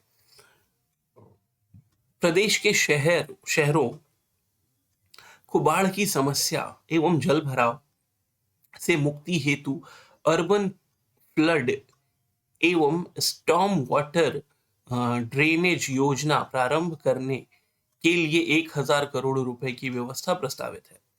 कृषि प्रदेश में कृषि क्षेत्र के विकास दर 5.1% प्राप्त करने का लक्ष्य है। प्रदेश में कृषि क्षेत्र की विकास दर 5.1 प्रतिशत प्राप्त करने का लक्ष्य है। कृषि को प्रोत्साहन प्रदान करने के उद्देश्य से 3 नई योजनाएं शुरू की जा रही हैं, यथा राज्य कृषि विकास योजना, विश्व बैंक सहायतिक यूपी एग्रीज योजना तथा प्रदेश के विकास खंडों एवं ग्राम पंचायतों में automatic weather station, automatic rain gauge की स्थापना। इन योजनाओं हेतु क्रमशः 200 करोड़ रुपए एवं 60 करोड़ रुपए की व्यवस्था प्रस्तावित है। मुख्यमंत्री खेत सुरक्षा योजना प्रारंभ की जा रही है, जिसके लिए 50 करोड़ रुपए की व्यवस्था है। गन्ना विकास एवं चीनी उद्योग प्रदेश में औसत गन्ना उत्पादकता 72 मैट्रिक टन प्रति हेक्टेयर से बढ़कर 84 मैट्रिक टन प्रति हेक्टेयर हुई है। दुग्ध विकास तो दुग्ध संघों के सुदृढ़ीकरण एवं पुनर्जीवन करने के योजना हेतु 106 करोड़ 95 लाख रुपए की व्यवस्था प्रस्तावित है। नंद बाबा दुग्ध मिशन योजना हेतु 74 करोड़ 21 लाख रुपए की व्यवस्था प्रस्तावित, जो वर्तमान वर्ष की तुलना में 21% अधिक है। उत्तर प्रदेश दुग्ध उत्पादन प्रोत्साहन नीति 2022 के अंतर्गत प्रदेश में स्थापित होने वाली इकाइयों को प्रोत्साहन हेतु 25 करोड़ रुपए की व्यवस्था प्रस्तावित है। जनपद मथुरा में 30,000 लीटर प्रतिदिन क्षमता विस्तारीकरण, 0.1 लाख लीटर प्रतिदिन के नवीन डेयरी प्लांट के निर्माण हेतु 23 करोड़ रुपए की व्यवस्था प्रस्तावित है। मत्स्य प्रधानमंत्री मत्स्य संपदा योजना के अंतर्गत एक्वा पार्क के निर्माण की नई योजना हेतु 190 करोड़ रुपए की व्यवस्था प्रस्तावित है। पिछले दिनों राज्य को best state for inland fisheries का प्रथम पुरस्कार दिया गया था। क्या बोलते हैं, सूक्ष्म लघु एवं मध्यम उद्यम। तो प्रदेश के शिक्षित एवं प्रशिक्षित युवाओं को स्वरोजगार से जोड़कर नए सूक्ष्म उद्योग की स्थापना हेतु वित्तीय संसाधन उपलब्ध कराए जाने के उद्देश्य से मुख्यमंत्री युवा उद्यमी विकास अभियान प्रारंभ किया गया है, जिसके लिए 1,000 करोड़ रुपए व्यवस्था प्रस्तावित है। इस योजना से आगामी 10 वर्षों में 10 लाख नए युवा उद्यमी तैयार करने का लक्ष्य है। प्रारंभ में इस योजना से 1 लाख लोगों को जोड़ा जाएगा। इन्हें अधिकतम 5 लाख रुपए ब्याज मुक्त ऋण 4 वर्ष के लिए दिया जाएगा। ऋण की गारंटी सरकार की होगी। निजी क्षेत्र में औद्योगिक संस्थानों को प्रोत्साहन करने हेतु प्रदेश में 10 प्लेस पार्क स्थापित किया जा रहा है।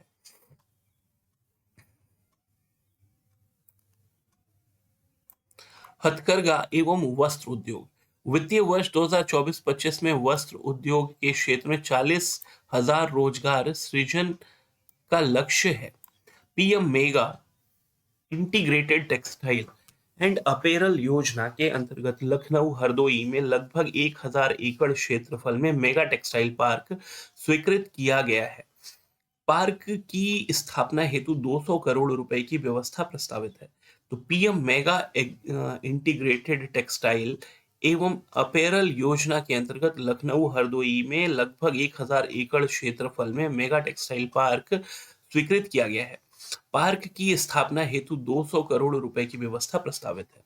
जनपद वाराणसी में National Institute of Fashion Technology NIFT की स्थापना के लिए भूमि क्रय हेतु 150 करोड़ रुपए का बजट प्रस्तावित है। संस्कृति महाकुंभ 2025 के अंतर्गत विभिन्न कार्यों हेतु 100 करोड़ रुपए का बजट प्रस्तावित है।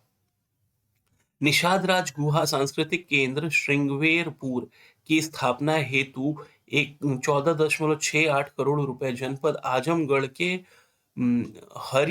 हरिहरपुर में संगीत महाविद्यालय की स्थापना हेतु 11.79 करोड़ रुपए तथा महर्षि वाल्मीकि संस्कृति केंद्र चित्रकूट की स्थापना हेतु 10.53 करोड़ रुपए की व्यवस्था प्रस्तावित है।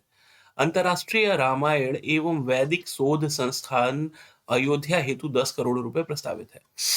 पर्यटन उत्तर प्रदेश में वर्ष 2023 में जनवरी से अक्टूबर तक 37 करोड़ 90 लाख से अधिक पर्यटक आए, जिनमें भारतीय पर्यटक की संख्या लगभग 37 करोड़ 77 लाख एवं विदेशी पर्यटकों की संख्या लगभग 13 लाख 43 हजार है। आध्यात्मिक पर्यटन को बढ़ावा देने के लिए अयोध्या, काशी, मथुरा, नैमिषारण्य, विंध्याचल, देवीपाटन और बरेली को नाथ कॉरिडोर से जोड़ने की योजना है। तो आध्यात्मिक पर्यटन को बढ़ावा देने के लिए अयोध्या, काशी, मथुरा, नैमिषारण्य, विंध्याचल, देवीपाटन और बरेली को नाथ कॉरिडोर से जोड़ने की योजना है। वन एवं पर्यावरण। तो राज्य सरकार प्रदेश में हरितिमा वृद्धि हेतु सतत प्रयासरत है। वर्तमान में उत्तर प्रदेश में वनावरण एवं वृक्षावरण प्रदेश के भौगोलिक क्षेत्र का 9.23% है। वर्ष 2030 तक वनावरण एवं वृक्षावरण 15% तक किए जाने का लक्ष्य है। ग्रीन इंडिया मिशन के अंतर्गत संचालित कार्यक्रम हेतु 110 करोड़ रुपए की व्यवस्था प्रस्तावित है। Project tiger and project elephant योजना हेतु 48.94 करोड़ रुपए की व्यवस्था प्रस्तावित है।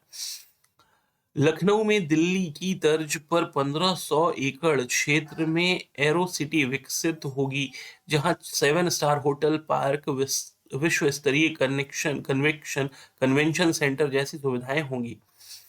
जनपद लखनऊ स्थित कुकरैल वन क्षेत्र में कुकरैल नाइट सफारी पार्क की स्थापना हेतु 50 करोड़ रुपए की व्यवस्था प्रस्तावित है। श्रम की बात करें तो संत रविदास शिक्षा सहायता योजना एवं मेधावी छात्र पुरस्कार योजना को एकीकृत करते हुए नई योजना संत रविदास शिक्षा प्रोत्साहन योजना कर दिया गया है। इस योजना के अंतर्गत माह नवंबर 2023 तक 1,86,270 छात्र छात्राओं को लाभ हुआ तथा लगभग 58 करोड़ 46 लाख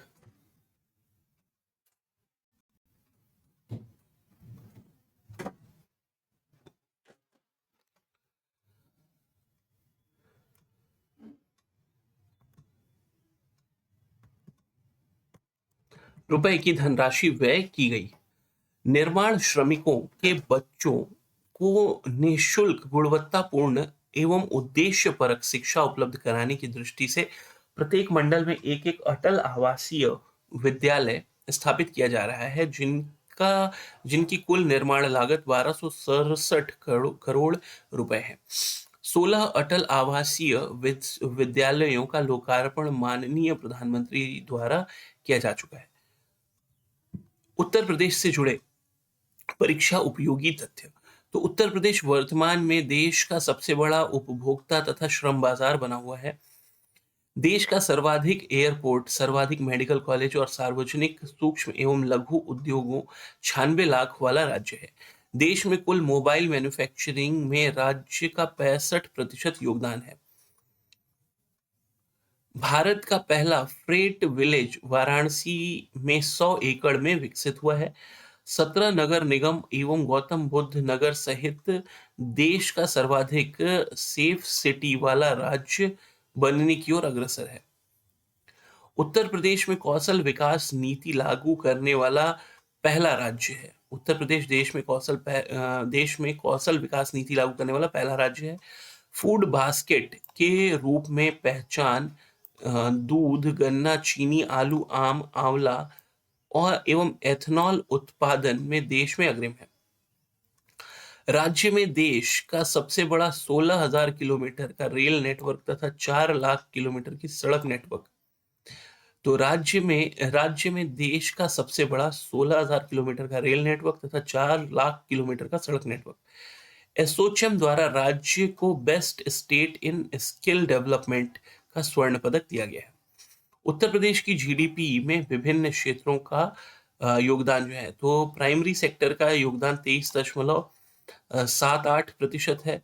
द्वितीयक श्रेणी का योगदान जो है 29.66 है और तृतीयक श्रेणी का योगदान जो है ये 46.55% है।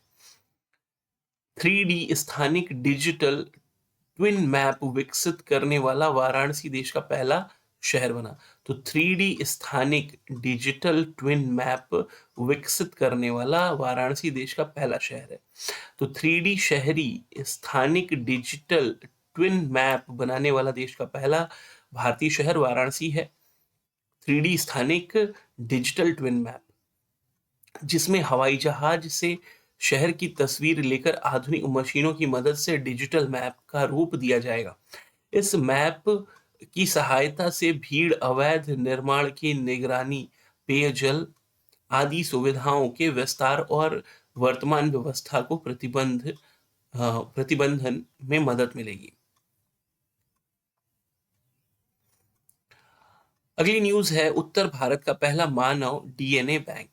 तो बीएचयू बनारस हिंदू यूनिवर्सिटी में उत्तर भारत का पहला मानव डीएनए बैंक बनाया जा रहा है।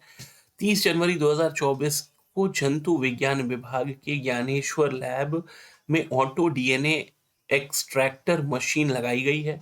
ये मशीन मेक इन इंडिया के अंतर्गत पूर्ण रूप से स्वदेशी है। इसे इस तरह से बनाया गया है कि कम से कम प्लास्टिक का उपयोग हो, ताकि पर्यावरण को कोई नुकसान ना हो। यह मशीन मेक इन इंडिया के अंतर्गत पूर्ण रूप से स्वदेशी है। इसे इस तरह से बनाया गया है कि कम से कम प्लास्टिक का उपयोग हो, ताकि पर्यावरण को कोई नुकसान ना हो। यह मशीन रक्त, लार, बाल या फिर टिश्यू जैसे किसी भी जैविक सामग्री में डीएनए निकाल कर इसकी सहायता से एक बार की में करीब 32 नमूनों से 30 मिनट तक डीएनए अलग कर सकती है। इससे भविष्य में होने वाली महामारियों के प्रभाव को समझने में आसानी होगी। साथ ही अनेक बीमारियों का जेनेटिक अध्ययन भी हो सकेगा। मार्च 2023 में बीएचयू के जंतु विज्ञान विभाग एवं और DNA society Hyderabad personalised medicine पर 3 दिवसीय सम्मेलन का आयोजन किया गया था।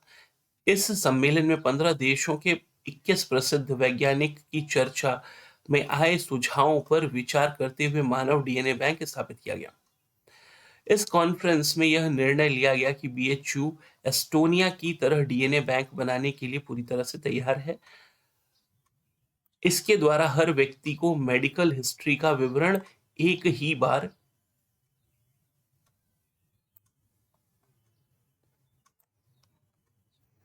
में ही क्लिक पर डॉक्टरों के समकक्ष होगा। यूरोपीय देश एस्टोनिया में वर्ष 2000 के दौरान जीनोम बैंक खुला था। इसमें 20% आबादी का डेटा और आंकड़ा उपलब्ध है। अगर कोई मरीज डॉक्टर के पास जाता है और उसका 20 साल का मेडिकल हिस्ट्री सामने आ जाता है, डीएनए शरीर की कोशिकाओं डीएनए जो है ये शरीर की कोशिकाओं का ऐसा डेटा बैंक या जीवन की ऐसी कुंजी है जिसमें हमारे आनुवंशिक गुण स्टोर होते हैं। 99.9% डीएनए पूरी धरती के मानव में लगभग एक समान है। 0.1% हिस्सा हर आदमी में अलग होता है। अब उत्तर प्रदेश का जो तथ्य सार है उसको देख लेते हैं। उत्तर प्रदेश में कहाँ देश का पहला रेल व रोड सिग्नेचर ब्रिज बनाने की घोषणा की गई है? तो वाराणसी के गंगा नदी पर। देश का पहला हिंदी भाषा संग्रहालय कहाँ पर स्थापित किया जाएगा? वाराणसी में। उत्तर प्रदेश के मुख्यमंत्री द्वारा देश के 78वें गणतंत्र दिवस के अवसर पर 15 अगस्त 2024 को युवाओं के लिए रोजगार हेतु किस योजना की घोषणा की गई? तो मुख्यमंत्री युवा उद्यमी विकास अभियान योजना।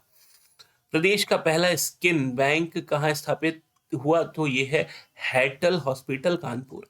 उत्तर प्रदेश के लिए हाल ही में किस नगर निगम द्वारा वन इंडिया वन टिकट पहल की शुरुआत की गई? तो भारतीय रेलवे और राष्ट्रीय राजधानी परिवहन निगम एनसीआरटीसी। तो उत्तर प्रदेश के लिए हाल ही में किस निगम द्वारा वन इंडिया वन टिकट की पहल शुरू की गई? प्रधानमंत्री की अध्यक्षता में 28 अगस्त 2024 को हुए कैबिनेट की बैठक में देश के 10 राज्यों में 12 औद्योगिक शहर बनाने की नीति को मंजूरी दी गई, जिसमें उत्तर प्रदेश के किन 2 शहरों को शामिल किया गया? तो औद्योगिक शहर बनेंगे आगरा और प्रयागराज। उत्तर प्रदेश के प्रतापगढ़ का वह छात्र जिसे टीम समर्थ द्वारा निर्मित चंद्रयान 4 के रोवर मॉडल को 28 अगस्त 2024 को राष्ट्रपति द्रौपदी मुर्मू ने सम्मानित किया, तो यह कार्तिक पांडे।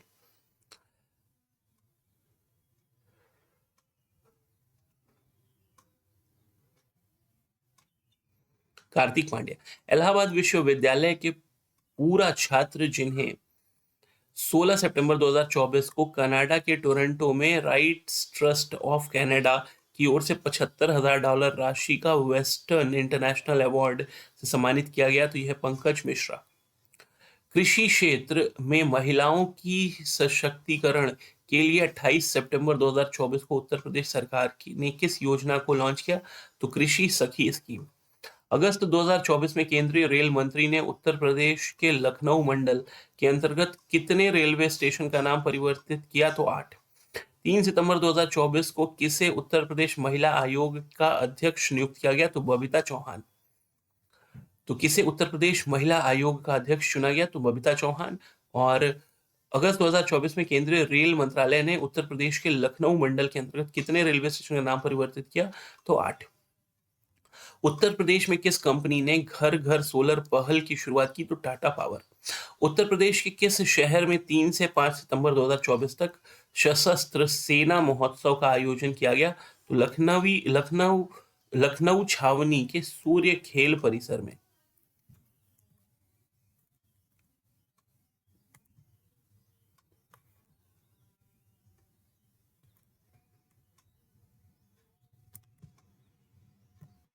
उत्तर प्रदेश सरकार ने नेपाल की सीमा पर वृक्षारोपण जन अभियान 2024 के तहत किस पहल की शुरुआत की? तो यह है मित्र वन पहल।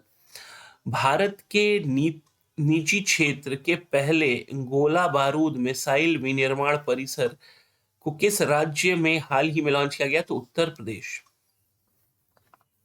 कानपुर में। उत्तर प्रदेश सरकार किस शहर में वैश्विक 3D संग्रहालय का निर्माण कर रही है? वाराणसी।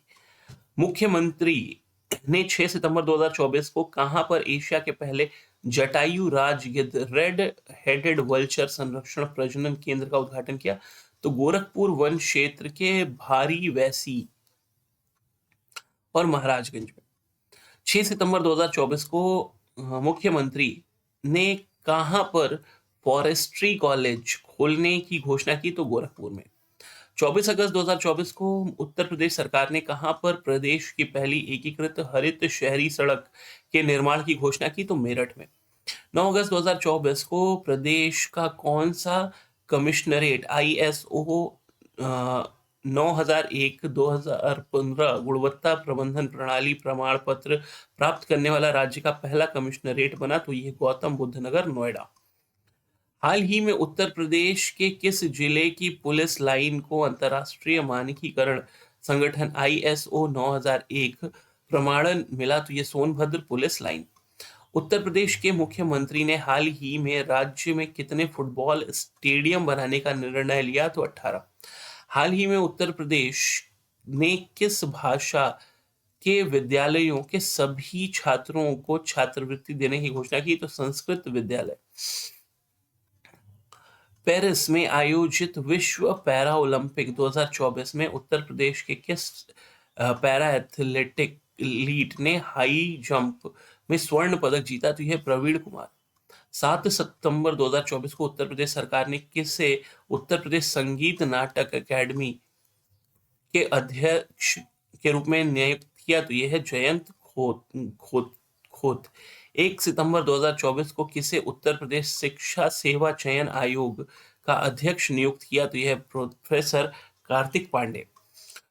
कक्षा को बिना बाधित किए छात्र संघ चुनाव के लिए देश का उपयोगी सॉफ्टवेयर जिसे हाल ही में महायोगी गोरखनाथ विश्वविद्यालय के छात्रों ने बनाया? तो यह वोटिंग MGUG.AC.in। तो कक्षा को बिना बाधित किए छात्र संघ चुनाव के लिए देश का उपयोगी सॉफ्टवेयर जिसे हाल ही में महायोगी गोरखनाथ विश्वविद्यालय के छात्रों ने बनाया? तो यह voting.mgug.ac.in। जून 2024 में कहां पर मिले बाघों की संख्या के प्रमाण के बाद उत्तर प्रदेश सरकार ने उसे 5वें टाइगर रिजर्व के रूप में स्थापित करने की घोषणा की है? तो सुहेलवा वन्यजीव अभयारण्य।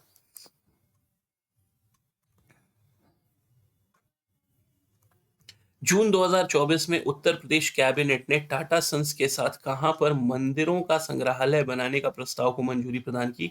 तो जिसे टाटा के कॉर्पोरेट सोशल रिस्पॉन्सिबिलिटी फंड के माध्यम से वित्त पोषित किया जाएगा? तो अयोध्या में। उत्तर प्रदेश सरकार ने कहां पर दुनिया का पहला एशियाई किंग वल्चर संरक्षण और प्रजनन केंद्र स्थापित करने की घोषणा की? तो महाराजगंज। मार्च 2024 में किस कार्ड को सर्वाधिक मात्रा में जारी करने वाला उत्तर प्रदेश देश का पहला राज्य बना? तो आयुष्मान कार्ड। मार्च 2024 में अपराध के रोकथाम तथा जांच में मदद के लिए उत्तर प्रदेश सरकार द्वारा किस एप्लीकेशन को लॉन्च किया गया? तो त्रिनेत्र 2.0। जून 2024 में उत्तर प्रदेश सरकार ने किन परिवारों के लिए मुफ्त बिजली कनेक्शन योजना शुरू की? तो यह BPL परिवारों के लिए। भारत के पहले स्वदेशी रूप से निर्मित क्रैश फायर टेंडर दमकल का निर्माण उत्तर प्रदेश में स्थित किस संस्था के द्वारा किया गया? तो भारतीय एमएसएमई फर्म नोएडा। 2025-29 तक विश्व चैंपियनशिप रोड रेसिंग मोटो जीपी इंडिया का आयोजन उत्तर प्रदेश में कहाँ किया गया? तो नोएडा शहर में। उत्तर प्रदेश का वह एयरपोर्ट जिसका नाम परिवर्तित करके मां पाटेश्वरी देवी रखने का निर्णय लिया गया है? तो श्रावस्ती बलरामपुर। हाल ही में उत्तर प्रदेश ने कहां पर अपने पहले ग्लास स्काई वॉक ब्रिज का इनॉग्रेशन किया? तो यह चित्रकूट स्थित तुलसी झरने पर। हाल ही में उत्तर प्रदेश ने किस यूनिवर्सिटी के छात्रों ने नेत्रहीनों के लिए दैनिक जीवन में मदद के लिए एआई आधारित स्मार्ट ट्रैवलिंग असिस्टेंट विकसित किया? तो यह है Harcourt Butler technology university Kanpur. Uttar Pradesh के किस स्थान पर स्थित Indo Asian private limited IRRPL ने भारतीय सेना को 27-00 AK 203 असॉल्ट राइफल सौंपी? तो यह है करेवा में अमेठी में। उत्तर प्रदेश की सोनिया अग्रवाल ने 7 से 12 वर्ष आयु के बच्चों का किस नाम से भारत का पहला वित्तीय साक्षरता और उद्यमिता कार्यक्रम लॉन्च किया? तो यह है little future founders. Uttar Pradesh में कहां पर देश की पहली डिजिटल साइबर फोरेंसिक लैब की स्थापना की गई? तो नोएडा में। उत्तर प्रदेश का वह शहर जहां देश का पहला बैटरी चालित टावर वैगन बनाया जाएगा? तो कानपुर। उत्तर प्रदेश का वह स्थान जहां हाल ही में भारतीय वायु सेना द्वारा भीष्म पोर्टेबल हॉस्पिटल का परीक्षण किया गया? तो आगरा। उत्तर प्रदेश के किस जिले में वेस्ट टू वंडर पार्क बनाया जाएगा? प्रयागराज। उत्तर प्रदेश का वह जिला जहां कछुआ संरक्षण रिजर्व बनाया जाएगा? गोंडा। उत्तर प्रदेश के किस जिले में मारुति सुजुकी इंडिया का पहला ऑटोमेटेड ड्राइविंग टेस्ट ट्रैक बनाया गया? तो अयोध्या में।